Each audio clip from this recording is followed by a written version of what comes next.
बोलिए गुरु महाराज की जय, शंकर भगवान की जय, बांके बिहारी लाल की जय। धर्म प्रेमियों, संसार में 4 सुख हैं तो 4 दुख भी हैं। क्यों जोड़ा है वो तो दुख सुख का। और दुख कौन कौन से हैं?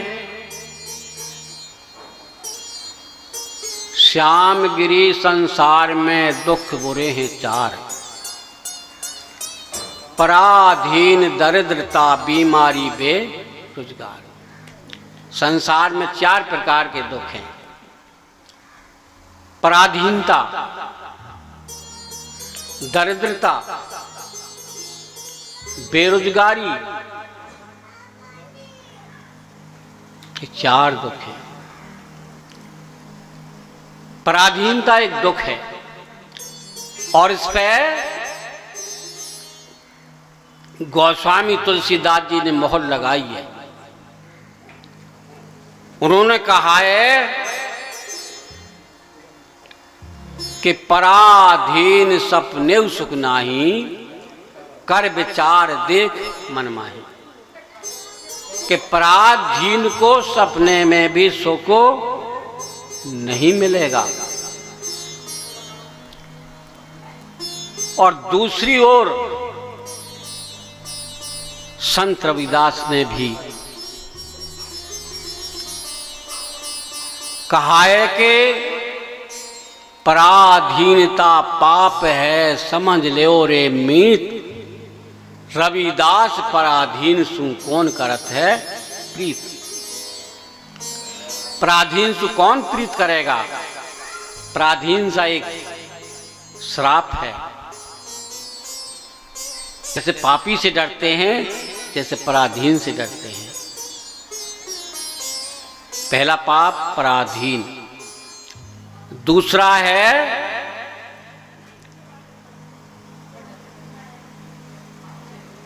दरिद्रता यानी गरीबी। गरीबी में न अपने बच्चों को अच्छा खवा सकता है, न पहरा सकता है और न अच्छा पढ़ा सकता है और न अच्छी दवाई यानी इलाज करा सकता है। गरीबी कहते हैं पत्थर से भारी है। चौथा है बेरोजगारी। बेरोजगारी, जो बेरोजगार होता है, अब उस पर ना खेती है, ना उस पर कोई बिजनेस है, ना कोई नौकरी है, ना कोई अपने हाथ की दस्तकारी है, तो कौन हुआ? बेरोजगार। आज के वक्त में बेरोजगार क्या कर लेगा? महंगाई के जमाने में 350 रुपया की मजदूरी है और 60-70 रुपया किलो तो टमाटर बिक रहे हैं। बताओ क्या कर ले वो गरीब? सब्जी भी नहीं खा सकता है? अपने बच्चे को सब्जी भी नहीं खिला सकता है गरीब, क्या कर सकता है? चौथा बीमारी, जिसके बीमारी लग जाती है तो घरवाले दुखी होकर के कहने लग जाते हैं कि हे परमात्मा, इसकी अब तो माटी समेट ले। घर के आदमी को तो दुख हुआ। 4 प्रकार के दुख हैं। पर यहां एक सोचने की बात है। आपने कभी सोचा है कि ये दुख कौन देता है? कोई भगवान देता है या कोई देवता देते हैं या कोई देवी देती है या कोई ग्रह नक्षत्र देते हैं कि माँ बाप देते हैं कि अपना आप जिम्मेदार है? कौन है इसका जिम्मेदार?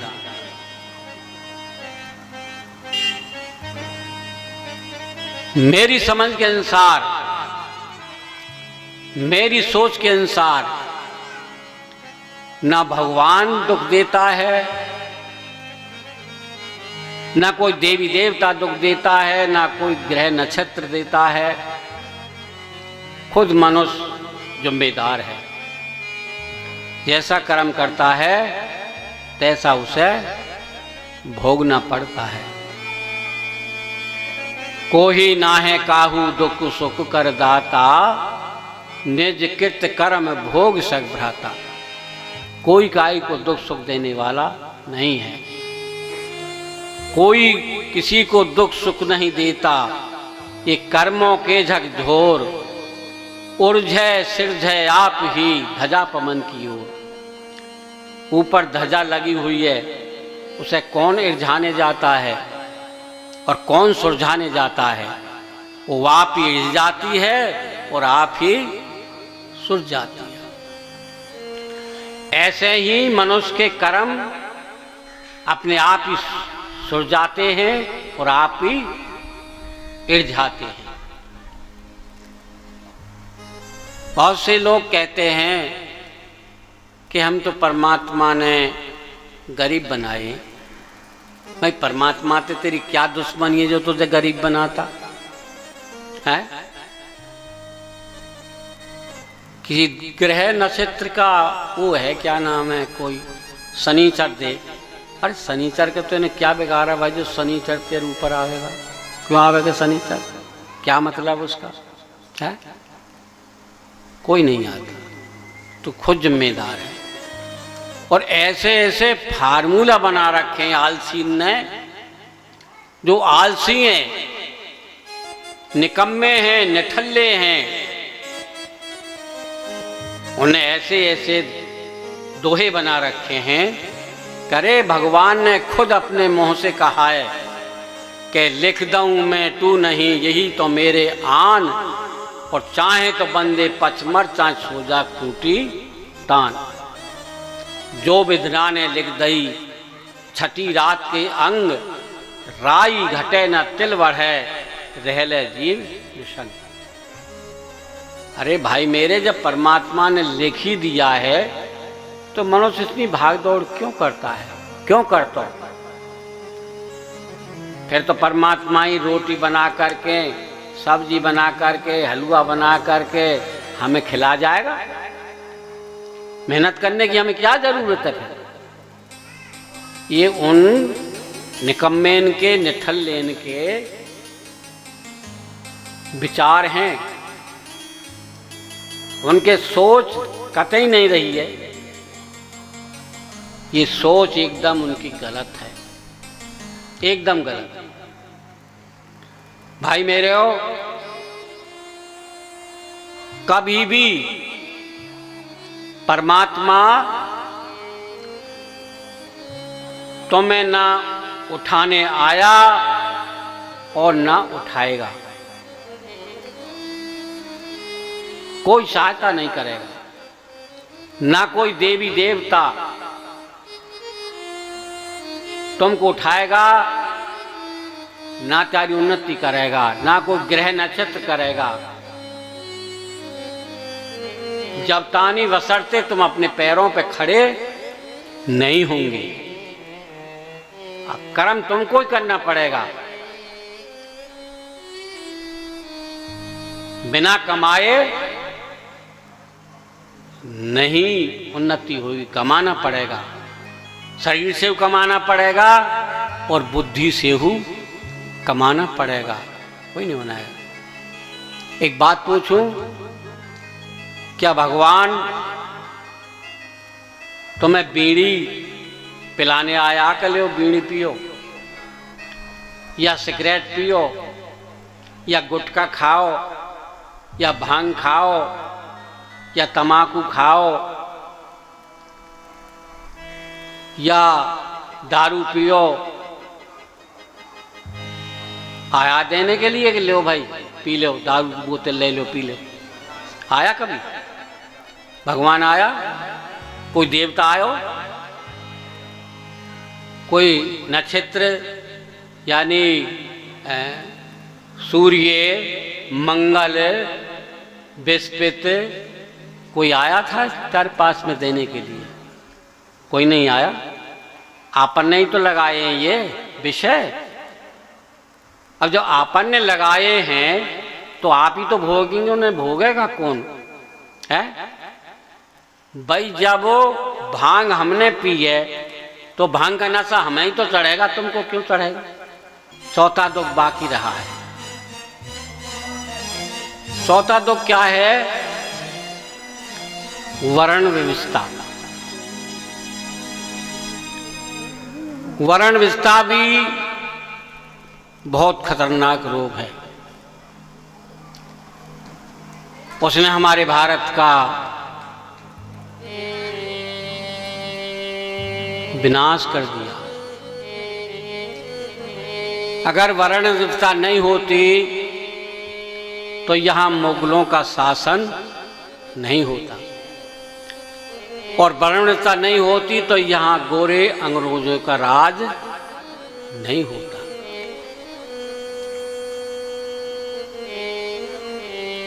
मजे की बात यह है कि किसी इस्लाम धर्म से पूछा जाए कि आप कौन हो, तो वो कहेंगे कि हम मुसलमान हैं या मोल्डन हैं। ईसाई धर्म वाले से पूछा जाए कि आप कौन हैं, तो कहेंगे कि हम ईसाई हैं। किसी सरदार से पूछा जाए कि आप कौन हैं, तो कहेंगे कि हम सिख हैं। किसी बौद्ध धर्म वाले से पूछा जाए कि आप कौन हैं, कहेंगे कि हम बौद्धिस्ट हैं। यदि हिंदू धर्म वालों से 100 से नहीं हजारों से भी पूछेंगे तो भी अपना अलग अलग नाम बताएंगे, अलग अलग अपना वो बताएंगे।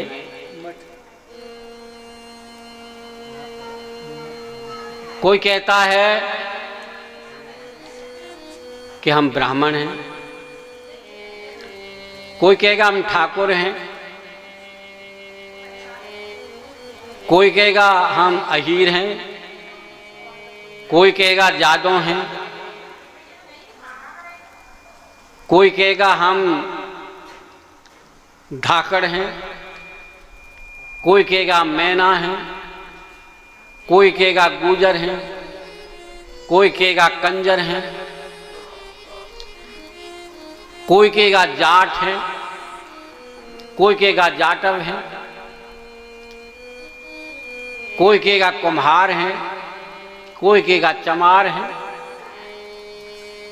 कोई कहेगा लोहार है, कोई कहेगा भरबूजा है, कोई कहेगा कोली है, कोई कहेगा धोबी है, कोई कहेगा भंगी है। इस तरीक़ा से हमारे भारत देश में 630 जातियां हैं और वो अलग अलग नामों से जानी जाती हैं, अलग अलग।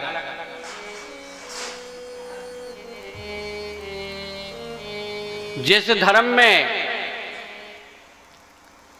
एक साथ बैठकर के मंदिर में पूजा अर्चना नहीं कर सकते हैं,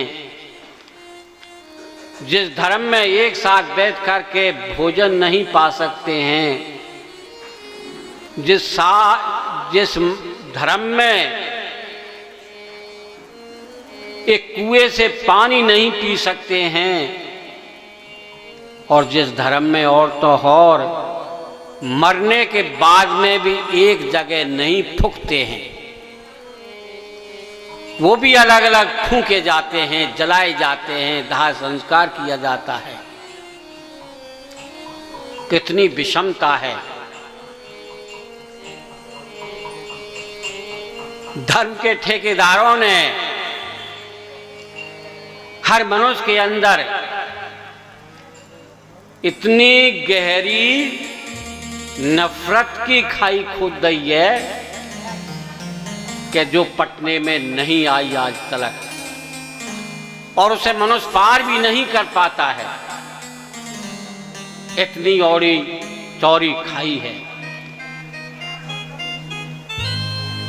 भारत देश का बड़ा दुर्भाग्य है। नहीं पर भी